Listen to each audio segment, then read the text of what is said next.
Quelques heures après le bombardement, des décombres encore fumants. Serré sous le choc, le missile est tombé à quelques mètres de sa maison. Dès que j'ai entendu les premières explosions, j'ai crié à ma femme « Enfilons vite des vêtements et sortons dehors !» Voici ce que j'ai mis. Nous étions dans le couloir en train de mettre nos chaussures lorsque les deux portes ont été défoncées par l'onde d'explosion. Puis il y a eu le feu. J'ai couru dehors et j'ai vu que le garage était détruit.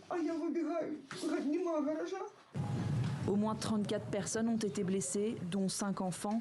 À Pavlorad même, les fenêtres du dortoir de cette usine chimique ont été entièrement soufflées. Cette mère de 41 ans est parvenue à se réfugier juste à temps dans son couloir avec sa fille.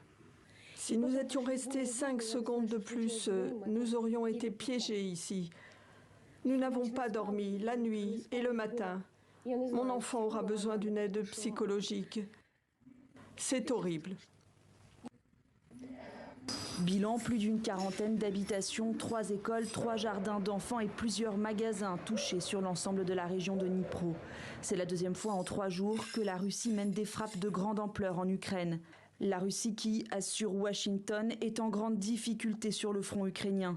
Depuis décembre, elle aurait perdu 20 000 combattants, dont plus de la moitié dans les rangs de Wagner. La majorité étaient des condamnés russes qui ont été jetés au combat à Bakhmout sans entraînement suffisant, sans leadership au combat ou tout sens de commandement organisationnel. La Maison-Blanche n'a pas souhaité communiquer sur les pertes infligées à l'Ukraine, alors que Kiev se prépare à lancer une nouvelle contre-offensive. À 15 km de Bakhmout, ces tankistes ukrainiens se disent prêts. Annoncés depuis des mois, l'opération pourrait débuter en juin.